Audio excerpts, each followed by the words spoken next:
Okay, so good. Welcome, everyone. And let's start by sitting comfortably. And we're going to meditate for a little while. And then afterward, we're going to, as I mentioned in the newsletter, we're going to talk a little bit about enlightenment, boredom as a portal to awakening, a portal to enlightenment. We're going to talk a little bit about Hello Kitty for some reason, and whatever else we feel like talking about. Okay, so please be sitting up comfortably. If you become uncomfortable at any time, just change your position as needed.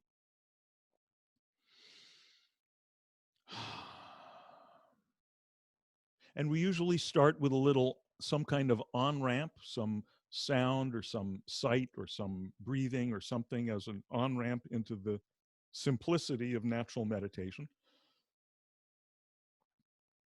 So for our on ramp this time, let's start actually with the three, what are considered the seed mantras, the three most kind of basic seed mantras, seed syllables in Tibetan tradition, which are Om, Ah, Hum, right? So Om, everyone knows. When you say Om, by the way, um, keep only close your lips very lightly and don't close your teeth so that it vibrates. Let's try that. So if you do it that way, you'll see it vibrates through your whole head, if not your whole body. So Om. So your lips are just barely touching. The second sound, Ah, the sound of wide openness, the natural mantra of wide openness. And the third one, you'll see it spelled H-U-N-G. You'll see it spelled actually H-O-O-N-G or H-U-N-G with a line over the U for meaning it's a oo sound. So it's not hung, it's hung.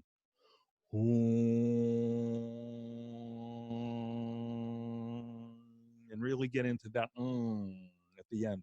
You really just kind of marinate in that it vibrates, just feel how it vibrates all over the whole cranium, and again maybe the whole body, maybe the whole room, maybe the whole universe. Let's see what happens. So in a moment, we'll take a deep breath and when we'll do the three seed syllables together. So sitting up comfortably, you can close your eyes, take a deep breath.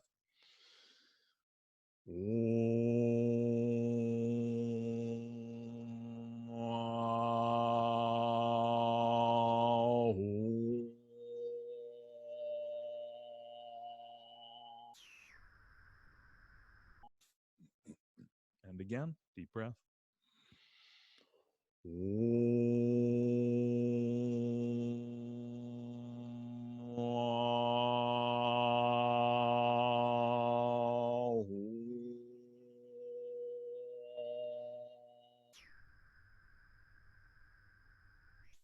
And again.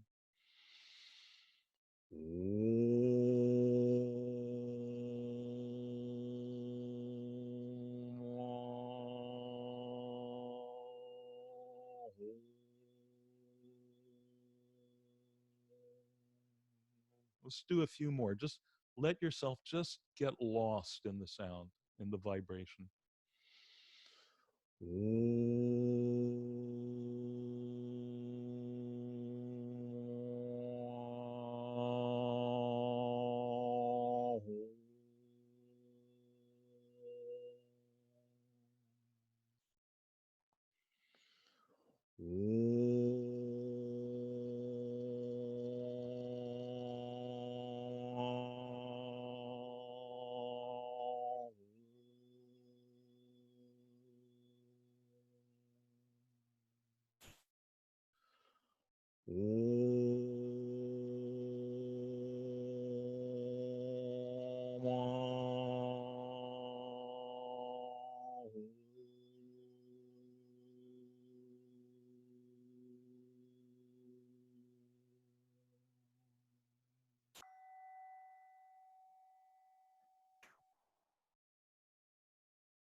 So that was the hard part.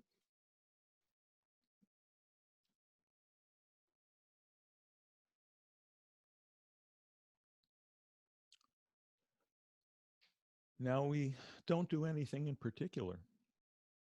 We just leave everything as it is.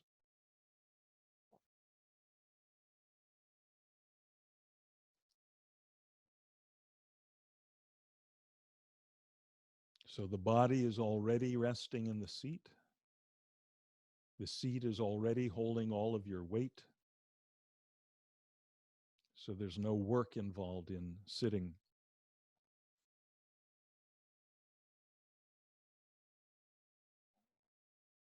The breath is all by itself, moving in and out of the body.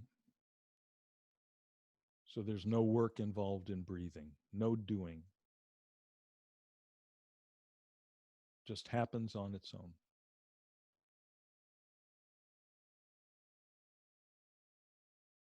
And all the senses happen on their own. So we hear sounds, we feel sensations. Even with the eyes closed, we may have some visual experience, some sense of light or color. And there's no trying. Just whatever visual experience or feeling, sensations or sounds, maybe the smell of the air in the room, maybe the taste of whatever you had for dinner or whatever presents itself to the senses presents itself. We don't have to drag it in.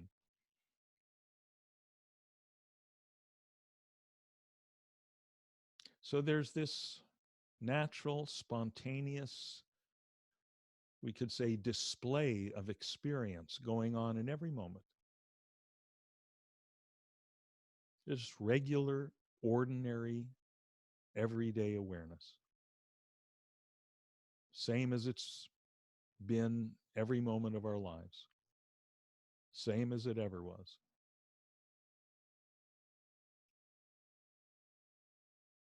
So there's nothing special here except that we're noticing the naturalness, the ease of the whole thing. And so we're taking advantage of that natural ease and just putting our feet up, as it were, and resting in the middle of it all. Just kicking back, being totally on vacation, totally unemployed, in the middle of this spontaneous display of experience, moment after moment.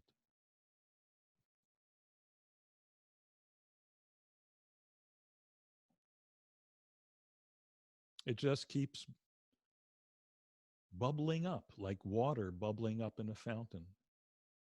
And there's nothing for us to do about any of it.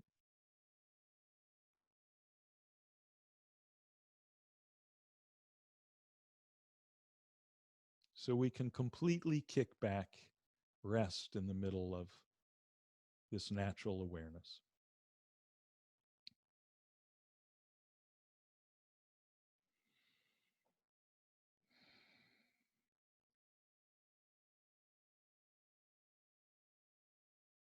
We're not trying to concentrate or focus on anything. Not trying to experience anything special. Not trying to be mindful or meditative, whatever that might mean. Not trying to keep track or keep score of anything. That's all way too much work. Just leaving everything as it is.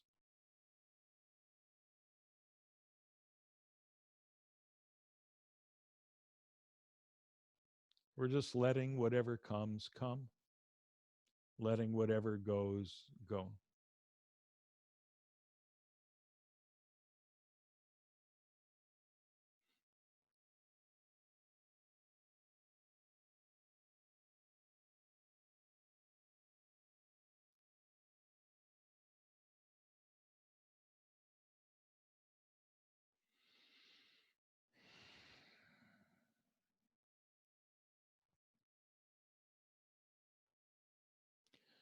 And we may notice that everything comes and goes.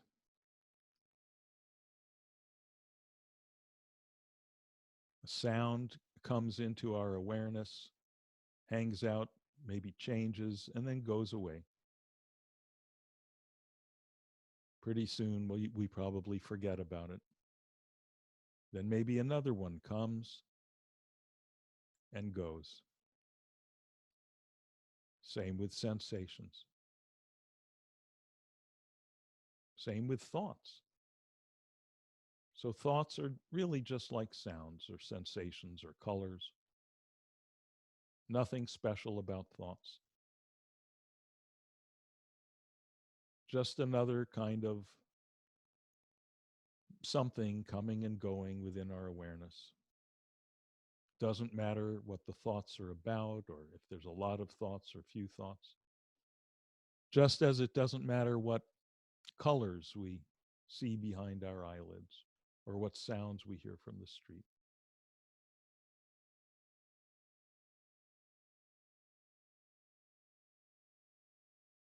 Also, feelings. So, feeling of restlessness, great. Feeling of contentedness, great. Doesn't matter. Just more stuff coming and going within the awareness.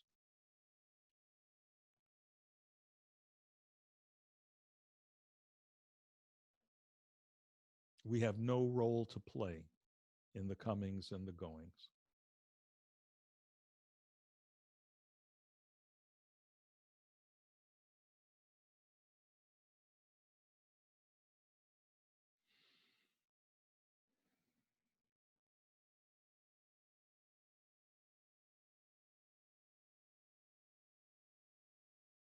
And as all this stuff comes and goes within the awareness, we might notice that the one thing that does not come and go is the awareness itself.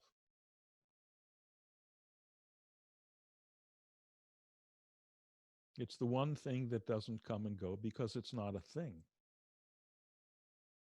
It's more like open space. The aware, free, open space within which all these experiences come and go. Just as the sky is nothing but open space within which all kinds of weather comes and goes. We call it sky as if it's a thing, but it's just space.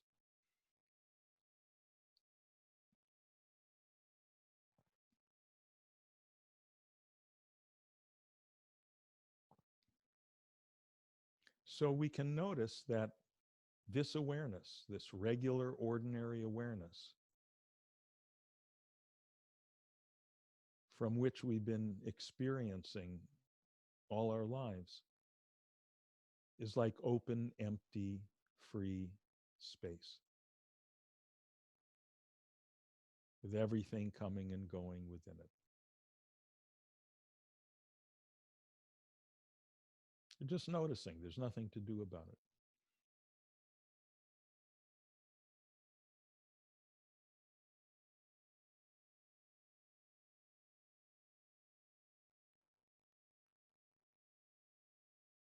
And just as the sky doesn't care if a thunderstorm is passing through it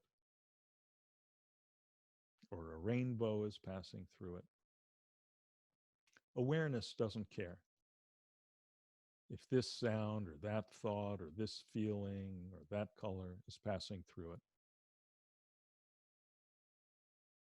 So nothing injures space, nothing improves space,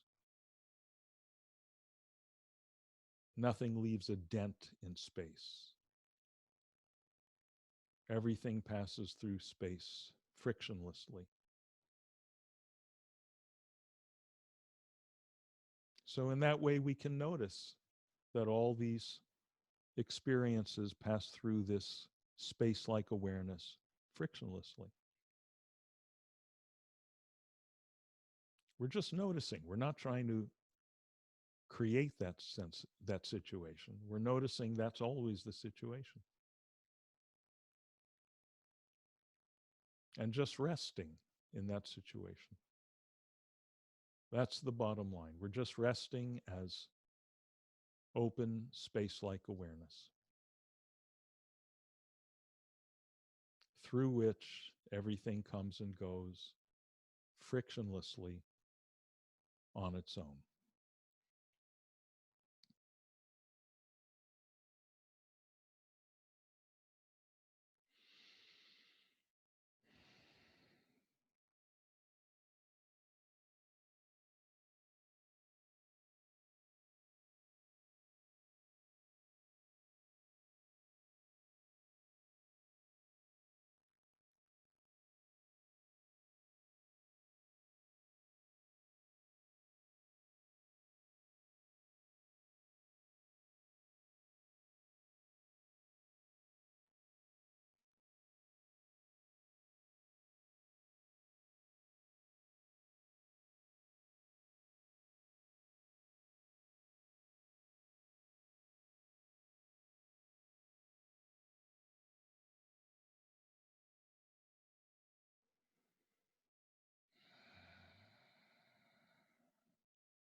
Nothing to figure out, nothing to remember,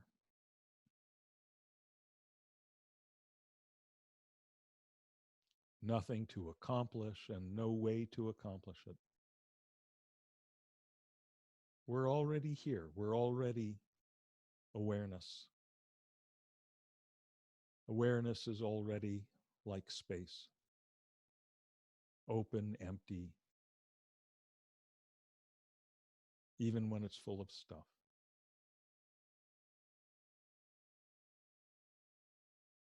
So we never have to go anywhere to find this space like awareness. It's always wherever we are.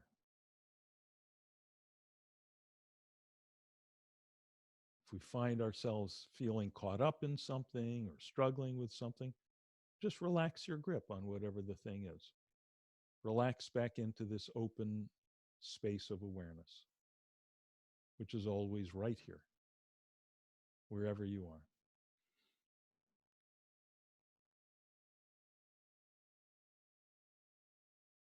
Again and again, if necessary, just relax your grip on whatever you might be caught up in. Relax back into this open awareness.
If feelings come and go, that's fine. That's also perfect. Doesn't matter. Feelings of confusion or contentment, feelings of fatigue, even sleep or alertness, just more stuff coming and going.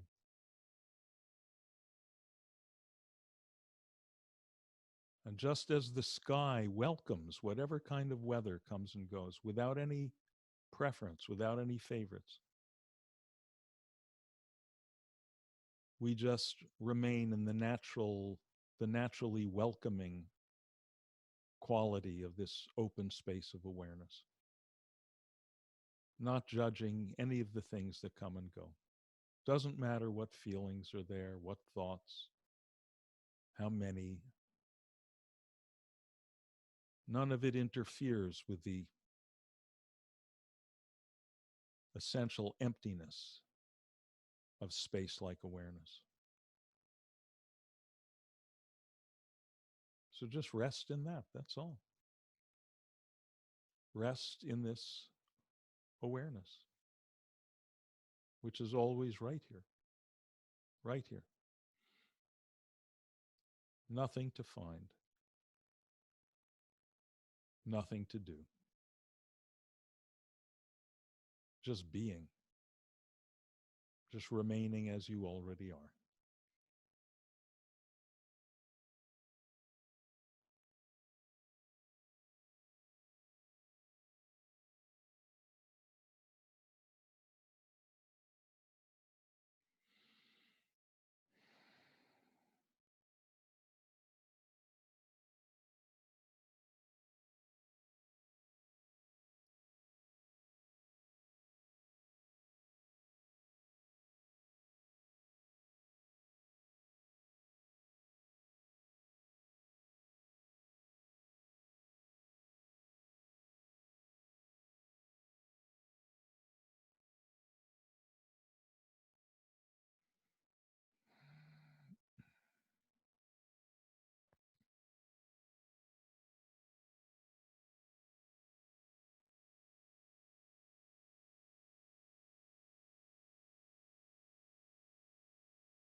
Now keep the eyes closed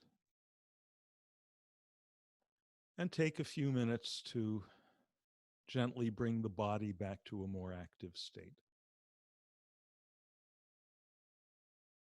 Just start moving around, stretching, whatever, kind of like waking up from a nap.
So you might feel like stretching your limbs, twisting your torso, maybe squeezing your hands, get the blood flowing again.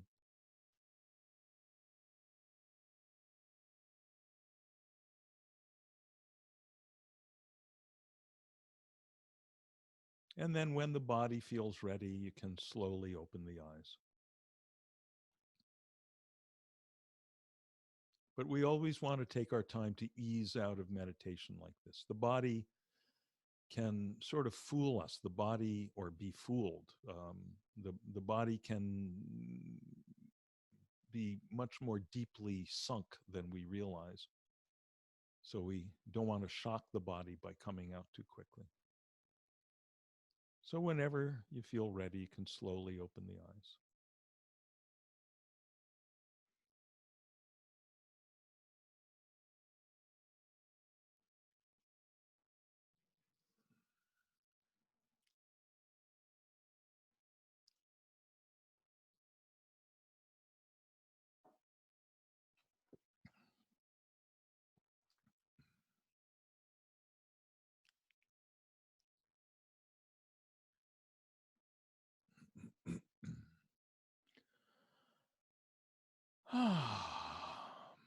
Okay, how are people doing? People good? Okay. And everyone gets how simple this process is. I mean, even to say process kind of, it's kind of saying too much. You know, we're just hanging out in being, really. Um, Now, while we're hanging out in being, hanging out in the simplicity of this so-called process, all kinds of stuff can happen. The experience can be very different from moment to moment and very different from session to session. So whatever comes along, we just know it's fine. It's a natural process. It's taking care of itself.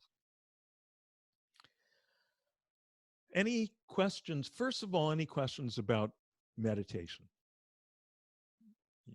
The how to. So most of you know by now, down at the bottom of the screen where it says participants, there's a menu where you can find a little blue hand icon. You click on that to raise your hand. And then I call on you, I unmute you. So any questions about meditation? Or any questions about anything?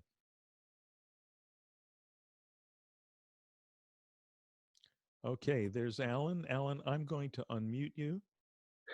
There you go. I had a question last time. We talked about letting go of attachments, and I wrote to you, I emailed you something about that.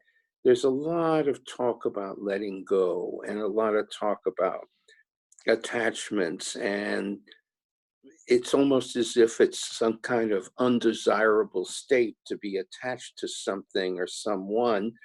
And yet, I've heard sentiments expressed as if you almost have to force letting go, which I don't think is a good idea. And the reply to that was, don't think about it, just do it, which was kind of a little just not the way I do things. And I just wondered what your thoughts on that might be. Mm-hmm.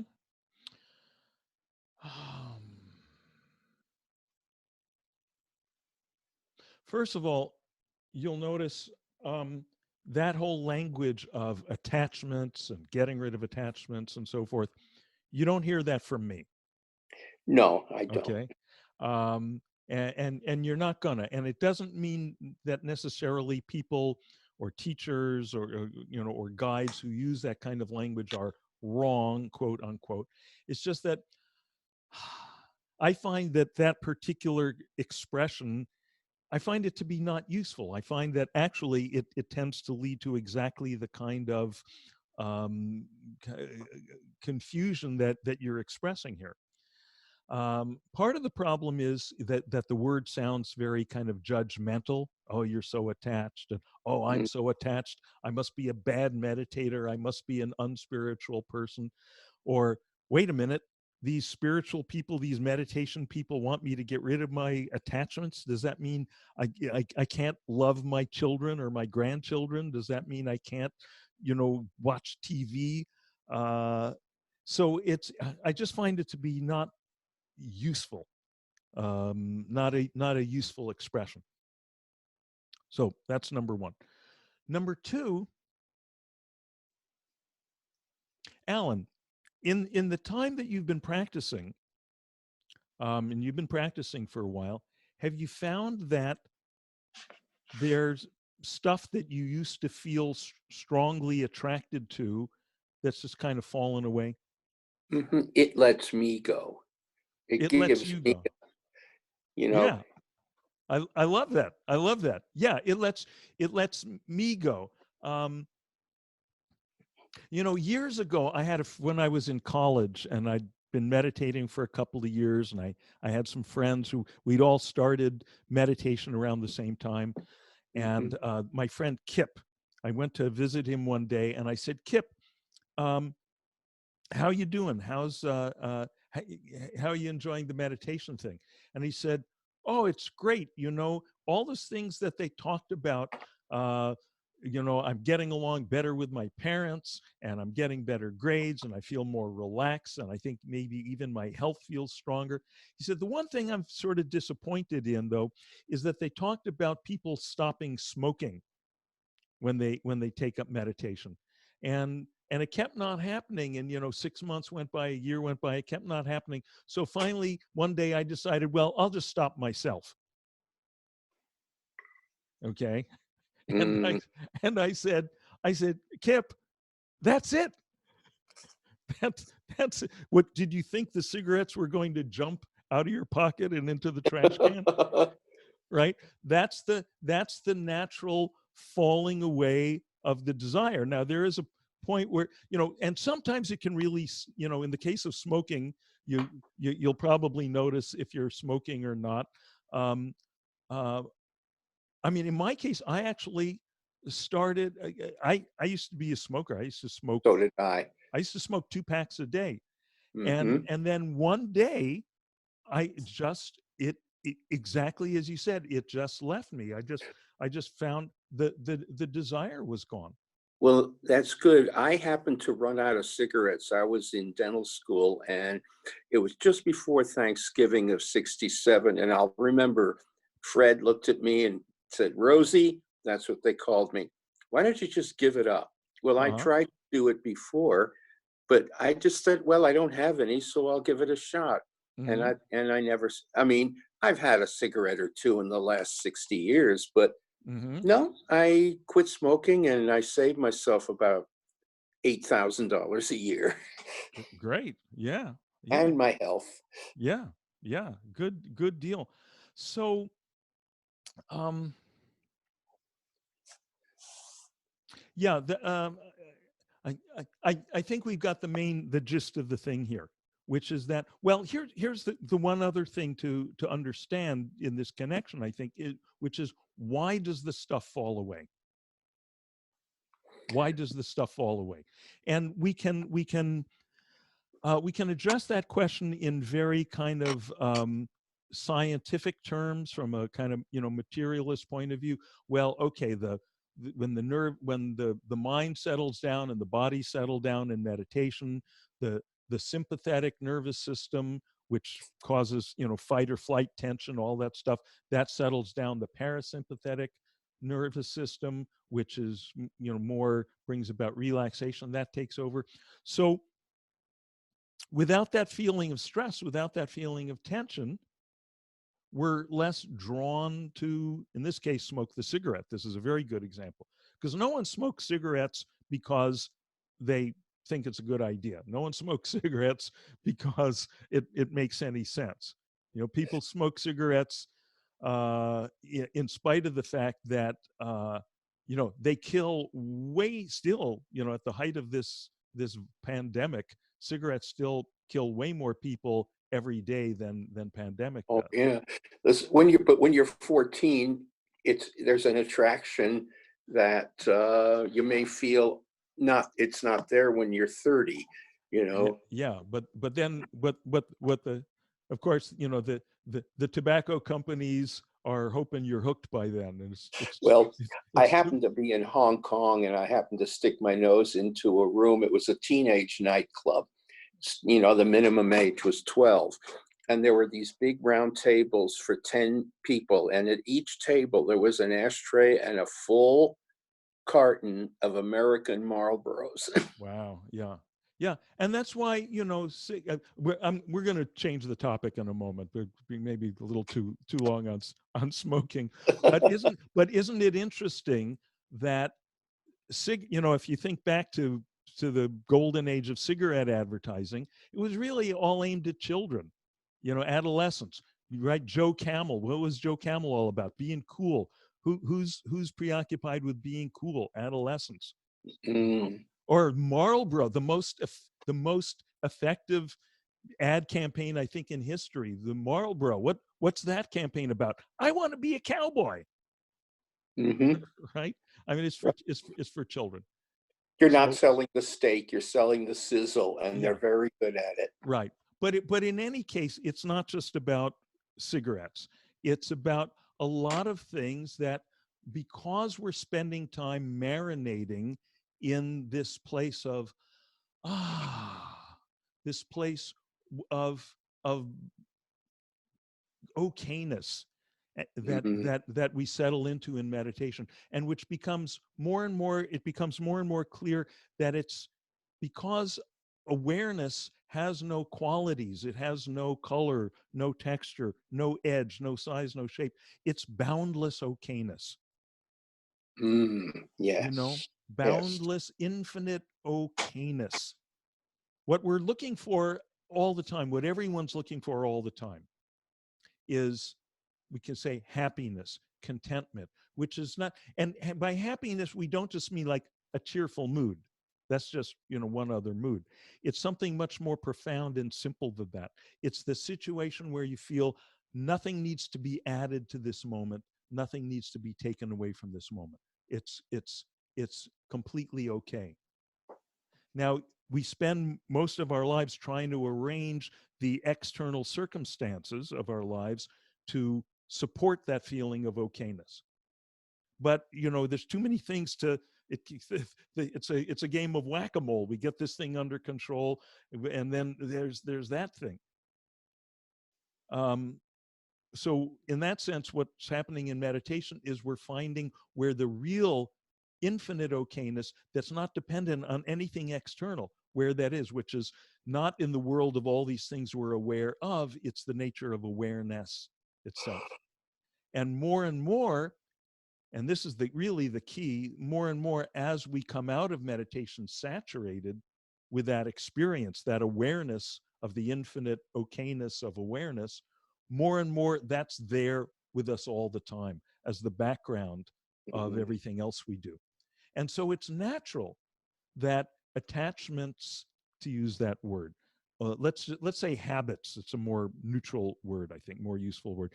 Habits that might be unhealthy, things that we've been doing in order to try to be okay, right? Whether it's ways we've been with other people, like if we feel insecure, I don't know, am I okay? Am I cool? Am I as cool as Joe Camel?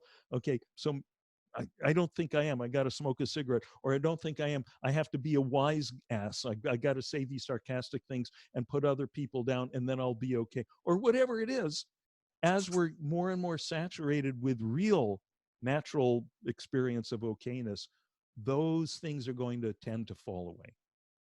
Oh, I see. Okay? Is that making sense? Yeah. Hmm. Okay, cool. Good. So I'm going to mute you. And who else we got? Kathy, your hand is up. I'm going to unmute you. All Okay. right. Yeah. So Yeah. what's up, Kathy? Well, when we finished meditating, you asked, did anyone have any questions about meditating? Hmm. Good. I'm going back to that. All right. Good. Yeah, I was wondering. Okay, so for most of these weeks, I've been pretty busy. I'm a pretty active person, but I mean, active even within my own apartment, just Hmm. lots of projects and do this and do that and lots of Zoom meetings and events on Zoom, etc. So I wasn't bored Hmm. until maybe last week. It was sort of Hmm. like, okay, so what do I do now? I'm starting to think like, oh, should I learn Japanese? That's a thought. Okay. But one thing, okay, so every morning I meditate, but not for very long, between Hmm. 10 and 20 minutes. Great. So sometimes I think during the day lately, well, hmm, hmm, maybe I should just sit down and meditate again. Why Hmm. not? Right. But I don't do it. I don't know. So okay, as a teacher of meditation, do you think that's like, I don't know, not a good reason to meditate, sort of out of boredom? I mean, or not having anything else to do, or I don't know, just throwing it out. Well, everyone, I swear I did not hand Kathy a $20 bill to do this, but you've just given me the perfect segue into the topic that I wanted to talk about, Okay. which is boredom as a portal of awakening. Okay. Okay, so and it's interesting because Yafa and I were on a walk today, and I mentioned this, and she said, "But no one's really bored anymore because everyone's got you've got the phone in your pocket all the time, and as we always have sources of electronic stimulation. Check the email again, do the whatever." And she said, "No one's bored anymore." So I don't know, maybe that's the situation. We certainly always have the means to distract ourselves from boredom. So what I want to do is, I mean, it seems to me that even if people are distracting themselves from boredom, Mhm. it means that they're feeling the boredom, Right. right? They feel that initial impulse, what we call being bored, and then maybe instead of it lasting for half an hour, like in the old days, maybe it only lasts for 5 seconds, however long it takes you to, you know, get your phone out of the pocket and start punching the buttons. Right. So let's take a look at when that impulse of boredom is experienced. What actually is that? Oh no. Let me put it this way, and don't be too quick to answer, and I'm addressing this to everyone. I'm going to put this on gallery view so I can see other faces. I'm addressing this to everyone. When you say I'm bored, how do you know you're bored? Hmm. Okay, and don't what I would suggest is don't think about this question. Don't This is not something to figure out.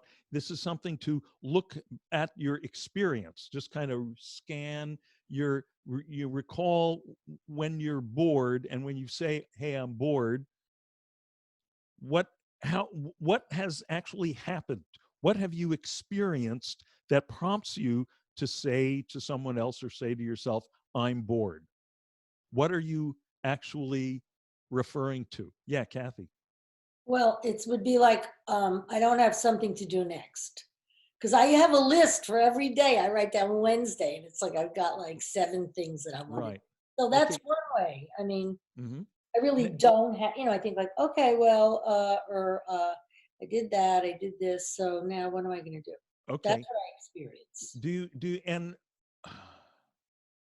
And is it always the case that when you've run out of things to do that you're bored? Well, no, not if I watch something on television. Okay, well that then you're doing something. I know, but it wouldn't be something like that I think I have to do on Yeah, my, yeah, yeah, yeah. But again, it's something to be engaged yeah, with. yeah, to Something to distract. be engaged with. Um, But here. Okay, let's put the question another way. We have this word bored, which mm, there seems to be kind of a presumption built into it. It's a negative word. There's yeah, something wrong with that. And what you've just said is, okay, as soon as there's nothing for me to be engaged in, whether doing something productive or watching something on TV, soon as there's nothing to engage with, soon as I'm non-engaged, automatically there's this negative thing, this unpleasant thing that we call boredom, which is there as soon as there's nothing that I'm doing. I really want to invite you to examine that. Mhm. You know, those of you who've raised kids, I'm sure you remember hearing, "Mom, I'm bored. Mhm. Mom, I'm bored." What's the feeling tone of that? Where's that coming from? What's the feeling tone?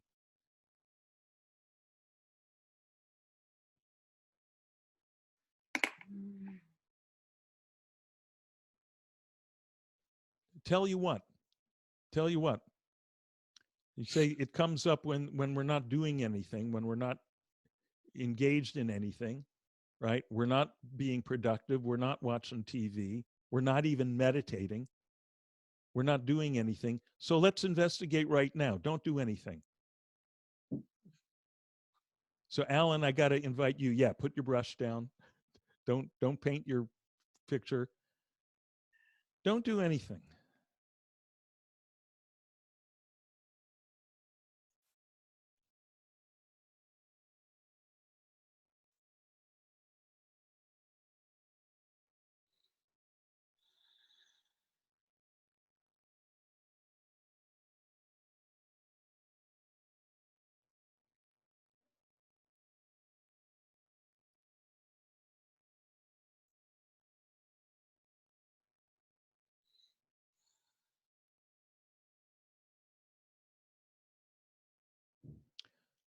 Okay, Yehuda, you've got something to report?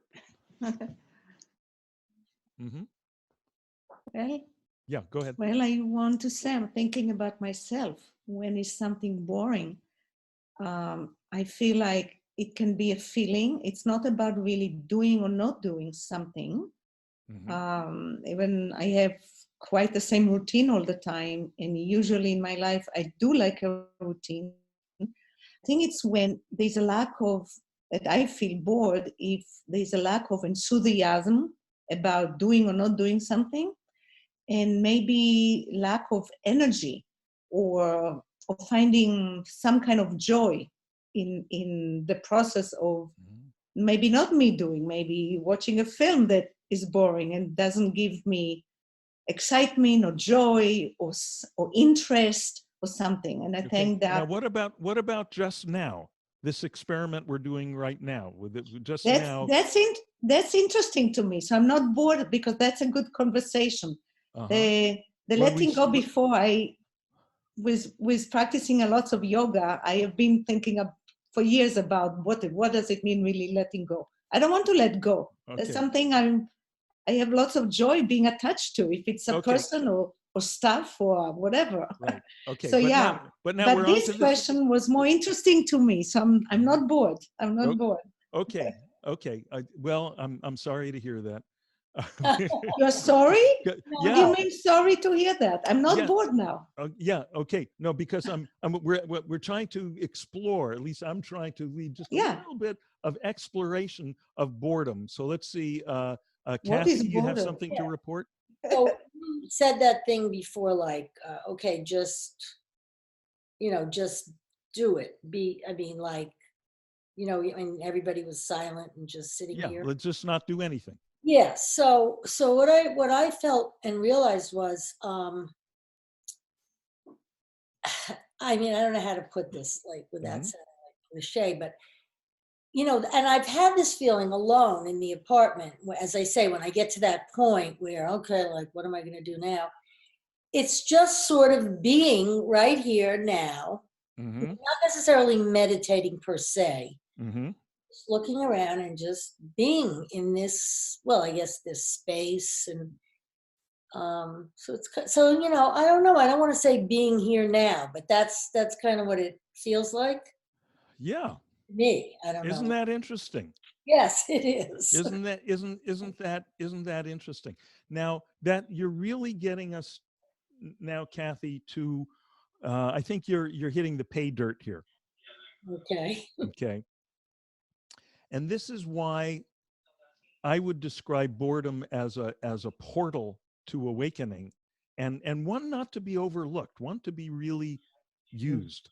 Uh-huh. Uh, in my experience, and what I, from having raised a couple of kids and I used to teach classrooms full of kids, my observation of others and my experience and myself is that what we call boredom, there is a kind of a feeling tone to it. Mhm.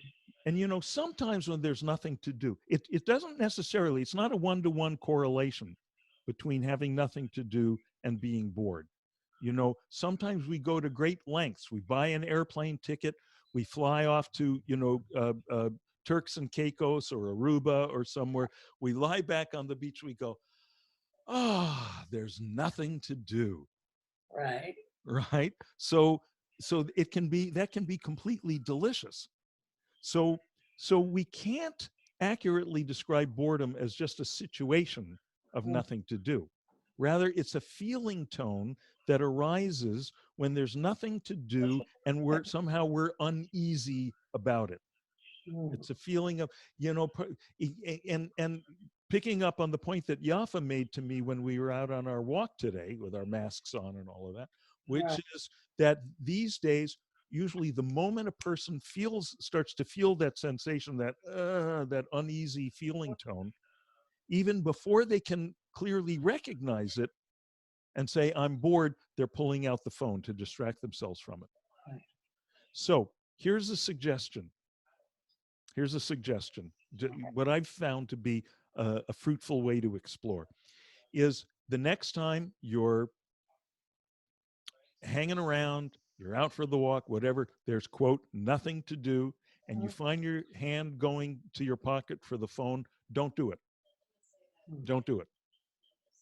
Okay? Don't do it. Just be standing there at the red light. Just be walking the dog. Just be whatever. Okay? And don't try to evade that uneasy feeling. Don't try to suppress it. Don't try to distract yourself from it. Allow yourself to completely feel it. Okay? Allow yourself to fully, clearly feel what that feeling tone that we call boredom is like, what that antsy feeling is. It's the way I would describe it. Yeah. Just allow it to, and in its own time, what I think you'll find is that it's like a bud on a bush, on a plant. The bud opens up, it flowers, and then it withers and it falls away. Mm. So that uneasy feeling just and then you're left with what you were talking about, which is just being. We don't have to call it meditating. We don't have to call, because if we call it meditating, it can be another thing to do. Right. You said something very beautiful a few minutes ago. I'm not meditating, I'm just being. And of Mm. course, that's really what meditation is. When we're really in meditation, is we're not doing anything, we're just being. So when we so that's a perfect description of how boredom is a portal to awakening, if we use it, because this is awaken. And it's funny, you found yourself, you heard yourself saying, oh, being here now, and kind of, you Yeah. even sounded a little sheepish, like, oh yeah, I know that's a spiritual cliche, but hey, this is it. It's Okay. being, we're here, we're now, we're being. There's no sense of needing Mm. to add anything to the moment, or take anything out of the moment. Just letting it be as it is, and everything's fine. It's infinitely okay. Is that making sense? Yeah. But Okay. I have another question now. Being here now. Yep. That, because usually we talk about that like when you're doing something. Not watching a movie, but like you're doing Why the not? Why not when you're watching a well, it movie? could be, but doing the dishes, something mundane, and Yeah. they always say like try to just wash the dishes, hmm be there. I mean, it's hmm the same idea that you're talking about, right? But Yeah. Yeah. But just, yeah, and I think, and more, as the other thing we were talking about with Alan, because we're practicing meditation every day and we're sinking into it and discovering that, as you say, it's just being, it's not doing. And because it does have that delicious quality of infinite okayness, more and more we find that in doing the dishes. So Okay. this whole thing of, oh, should I be trying to just be here now when I'm washing the dishes? Should I not be trying? Should I be trying not to try? All Yeah. of that. We can just cut through all that bullshit. We don't Okay. have to deal with that. It's the most natural thing in the world. Here I am. I'm washing dishes. Maybe I'm thinking some thoughts about it. Maybe I'm not. Either way, it doesn't matter. Everything's fine. Thank you. Thank you. Okay, so let me I can lower. I'm Oh, going to mute a few people, then I'm going to unmute Richard.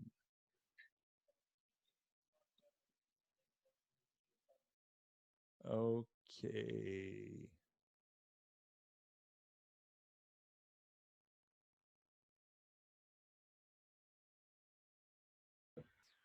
Okay, so Yes. you can hear me. Yes.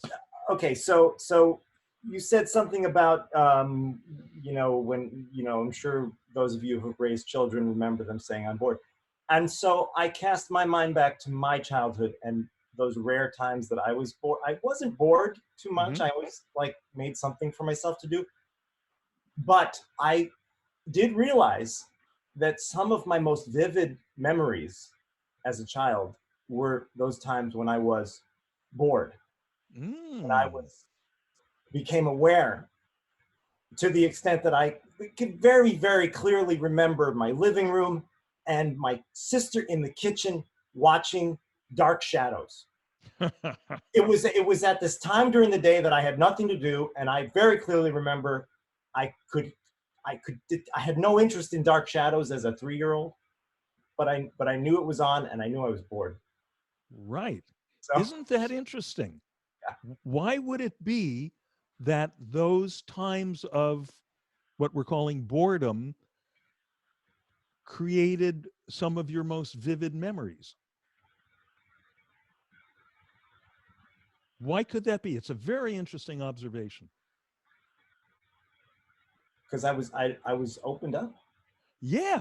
I was I, open to experience. To It has to be. It has to be. This is a very direct route here to seeing boredom as a portal to awakening. You were more awake. You were more awake to the moment. You were more, to the here and now, if we want to use that phrase. You were more awake to your own experience Mhm.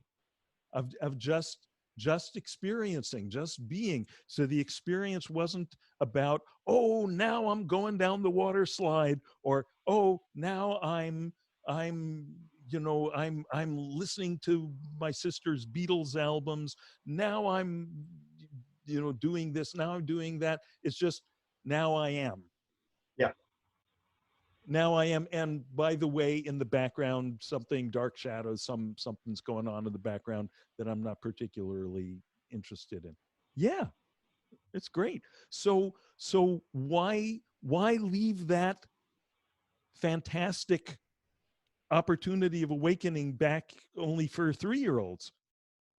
Now that we're grown-ups, so-called, and we have all these, we control the TV, the channel selector, so we always have the power. And now we've got Netflix and we've got Amazon Prime. So we can always find something that's going to be non-boring to us. So it's almost as if we have to make a little bit more of a conscious choice to, okay, I'm just going to let myself be bored here. Just let myself just I am, rather than I am watching the Tiger King.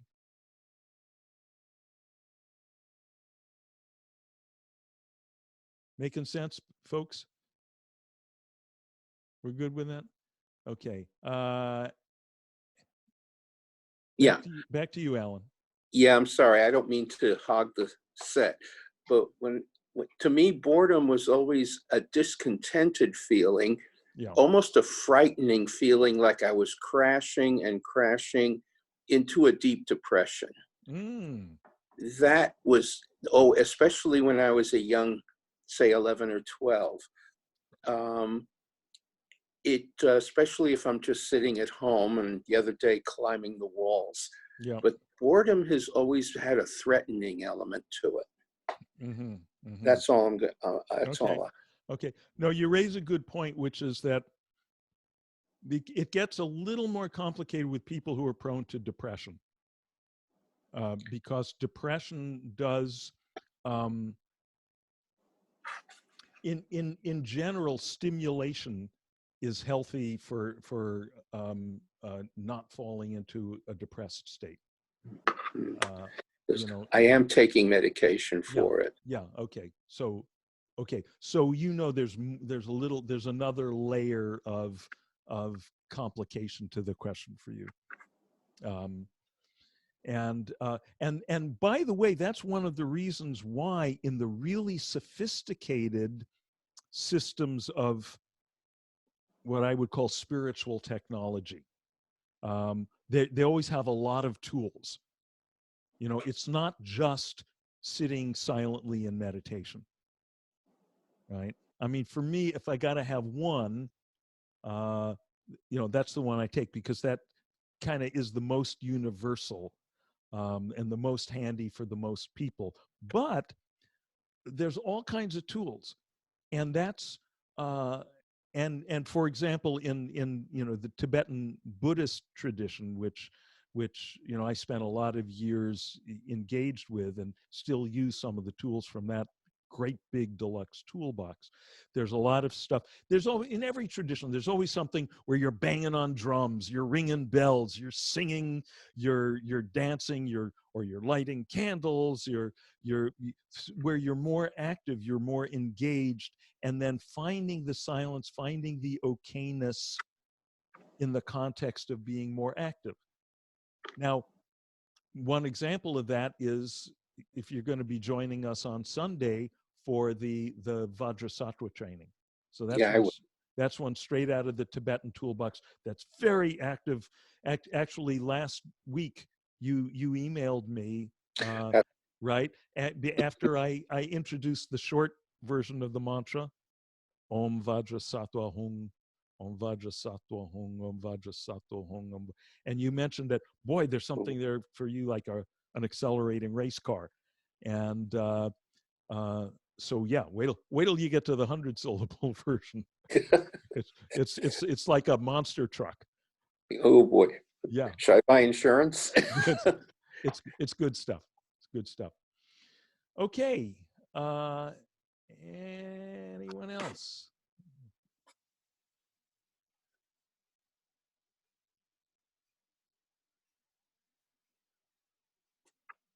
Anyone else? Oh, I got to talk about for a couple of minutes about Hello Kitty, because I said I would talk about Hello Kitty.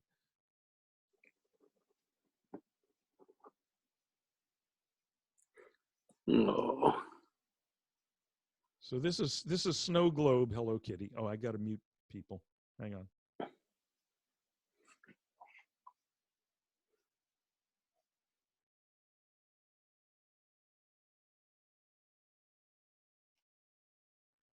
Okay. So, Hello Kitty.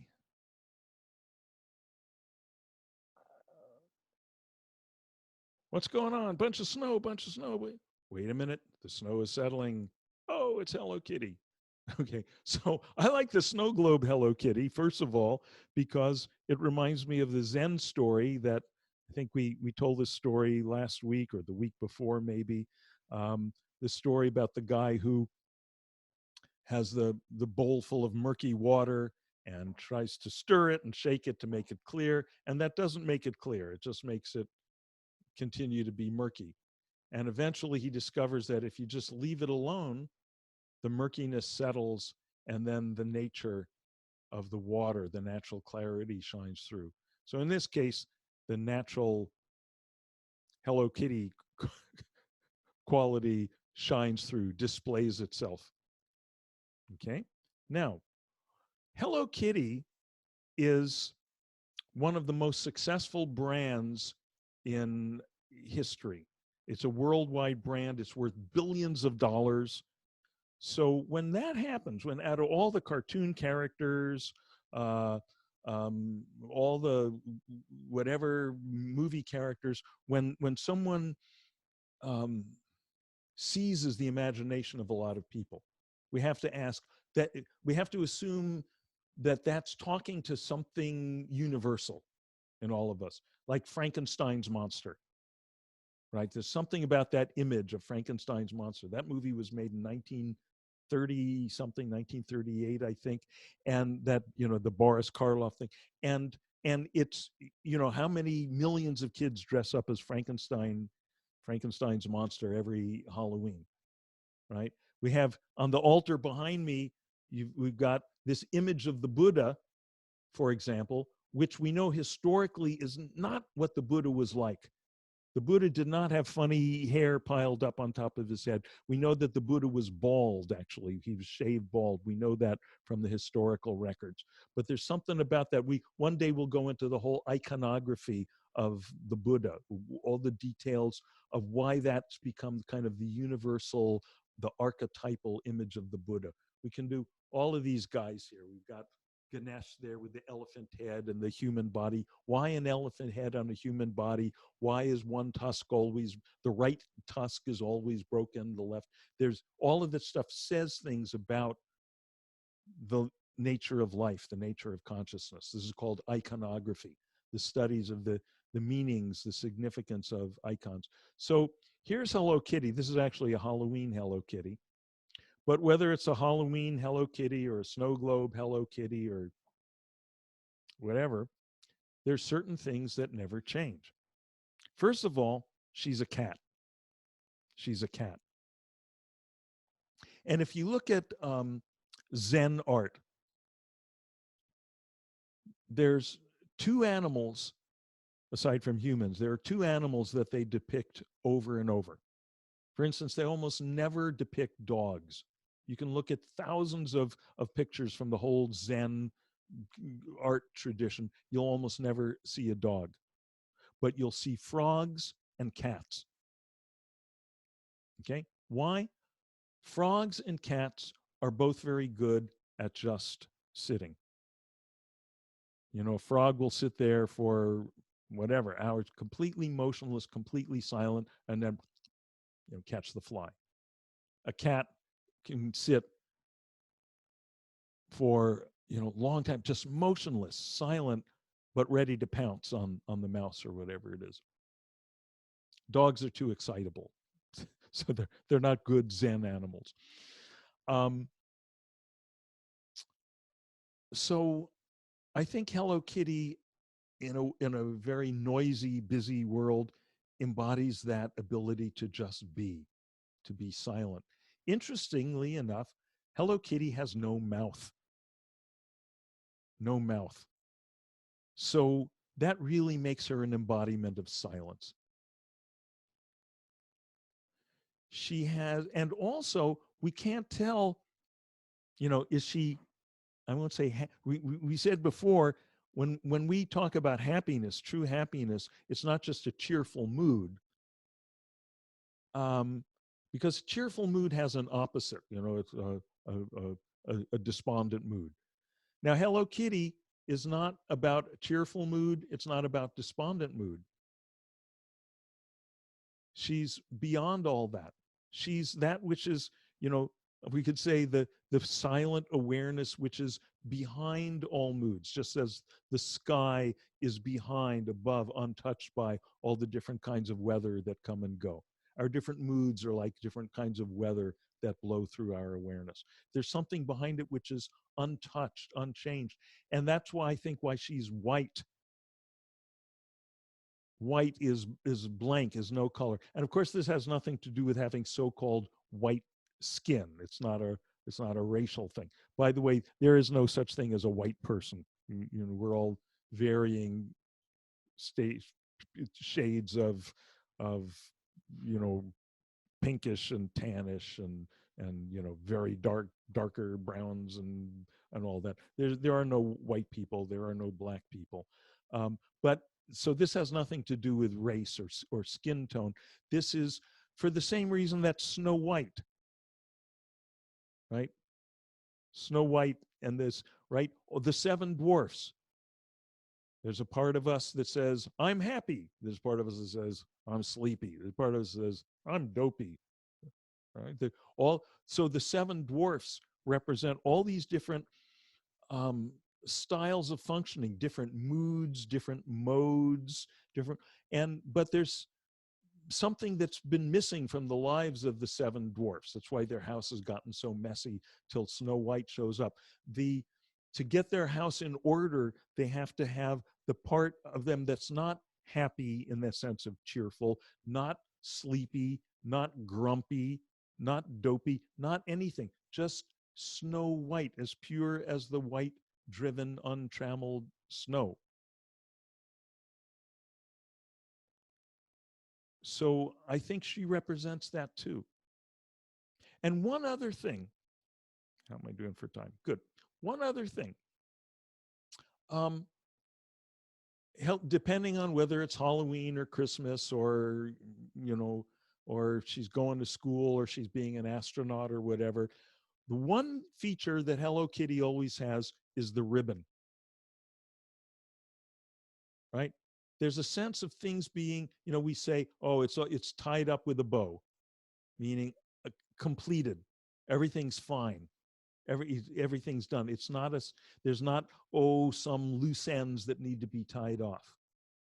Right? Everything is done. It's tied with a bow, tied with a ribbon, and great. It's in order. It's just fine. It's okay. It's boundlessly okay. But the one other interesting thing about the bow is that it's always off to one side. It's not something symmetrical on the top. It's always off to one side because we have a tendency to think, and I think this is a very deep teaching of Hello Kitty, okay, that for things to be infinitely okay like this doesn't mean that they're perfect, that they have to be perfect in the kind of superficial way that we usually think. Like I read once about some philosopher who was writing about God and saying, okay, we know that God is perfect and God's created a perfect universe, but it bugs me that the stars are in these very irregular patterns. Seems like God's perfection should be reflected by the stars all being in, nice, tidy, geometrical patterns.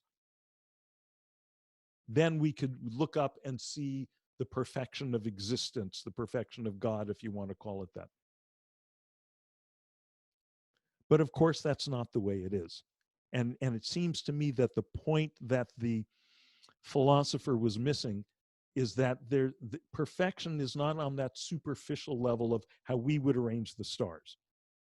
It's not the superficial level of how we would arrange our life. When we go walking through the woods, some trees are straight and tall and green, and some of them are gnarled and dead.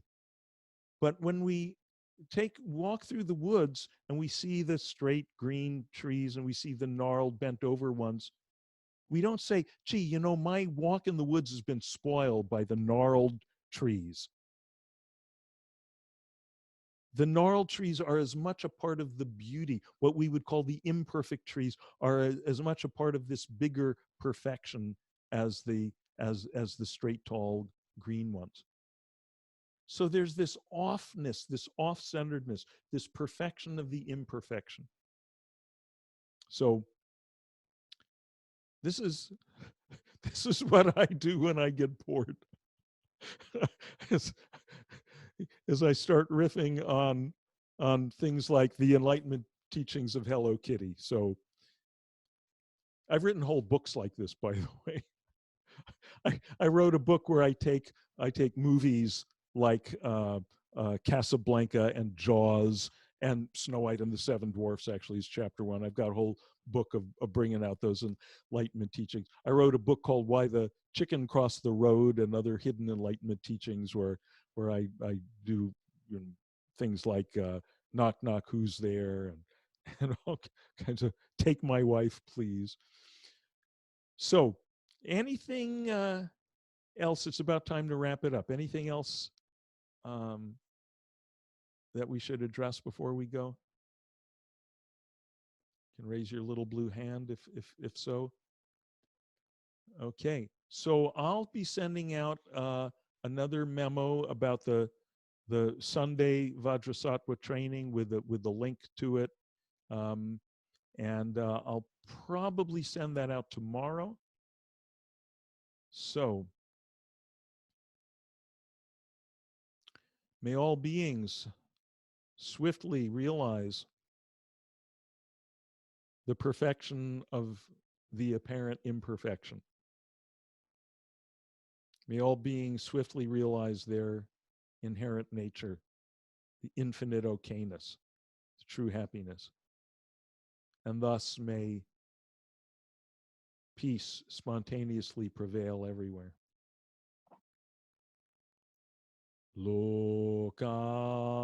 Loka samasta sukhino bhavantu. Loka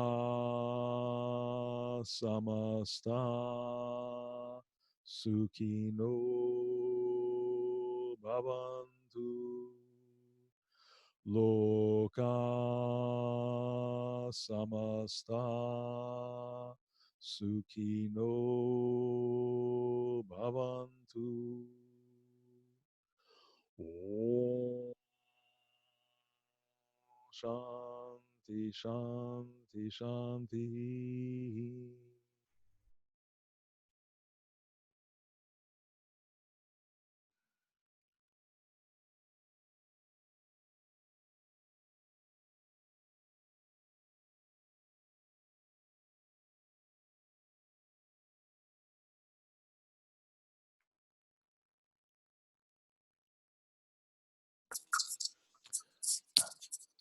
Thank you, everyone. Thank Thank you. Thank you. you. Thank Yeah. you. Yeah, Thank you. you. That was a great Dean, that was a brilliant Yeah. dissertation on Miss Kitty. Oh, yeah. Thank you. Thank She's you. Japanese, right? From Say Japan. it again. Kitty is from Japan. Yes, Hello Kitty. Yes, Hello Hello, Kitty. Hello And Kitty also- is Japanese, although they claim she lives in London for some reason. Oh, okay. They But- also claim she's not a cat. They claim she's a little girl. But Yeah. but historically, there actually is a breed of cat in Japan. It's called the Japanese bobtail. It has Okay. no tail. It's mostly white. And that actually gave rise to, you know, when you see the lucky cats in front of usually like Chinese shops Yeah, and the Chinese Yeah. restaurants, waving with paws. the waving paw. And what Yeah, yeah. and that actually came from the Japanese bobtail, and there's all these legends about Wow.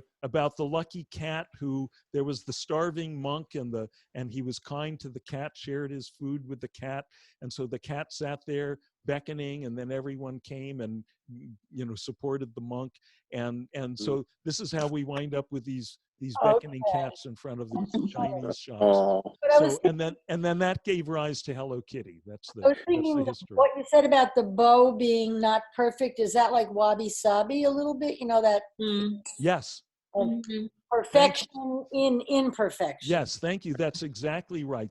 There's this um, uh, um, uh, bowl, you know, they have the whole art of pottery there, and there's this particular bowl. I'll try to find a photo of it. Okay. This particular bowl that's considered, it's come to be considered the epitome of wabi sabi, the epitome of, it's like the perfect bowl because it's all, you know, it's uneven and there's a crack there and all this, and just it's the like, so yes, it's all wabi sabi. Okay.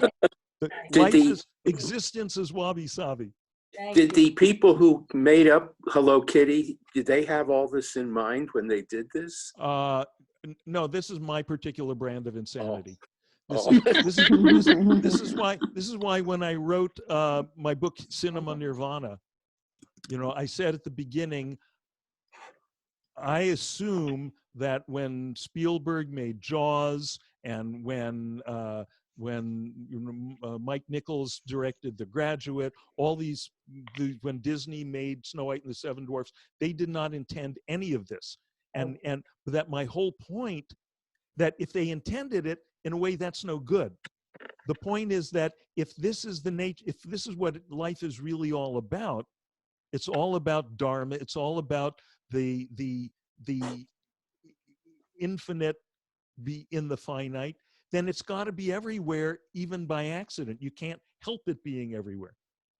It can't help. So this is why when I was writing that book, and you know, friends would ask, "What are you doing?" I said, "Well, I'm these days." I said, "Well, I'm writing a book about enlightenment and as it shows up in movies."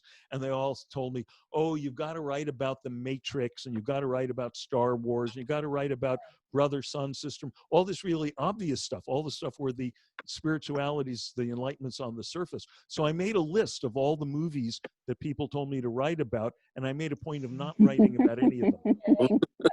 You know, that because the whole point is like, I figured if they're seeing it, then there's nothing for me to do. That there's no fun in that. I've got to, there's this, you know, there's this. Okay, we're going to go in 30 seconds here. Okay. But the you know, there's this thing in Zen, one of the classic questions that the students would ask the Roshi, the Zen master, they'd ask, "What is the Buddha?" What is the Buddha? And by that, they're not asking who is the Buddha, who is that guy that lived all those years ago. But you know, Buddha literally means awakening, means, you know, the infinite okayness of existence. So they'd ask, "What is the Buddha?" And it's always the same question, but the answer is always different. Like sometimes, the Roshi would say, "Well, the Buddha is the freshness of the sunrise," or the Buddha is the wild geese in autumn disappearing over the horizon at sunset, or you know, sometimes very beautiful, very poetic like that. And because they're all different ways of trying to express that thing that can't be expressed. But my favorite is the one where the student asks, "What is the Buddha?" and the teacher answers, "The Buddha is a pile of cow shit in the middle of the road." Right? Because if you can see it there, you can see it everywhere. Right?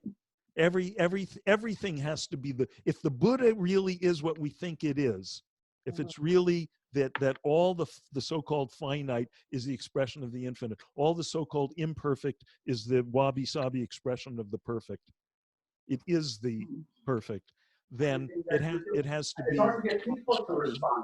then it has to be everywhere. Okay, so have fun. Thank you. Good night. Thank you. Good night. Thank you. Maybe Sunday. Yeah. Bye. Thank you. Yeah. Bye.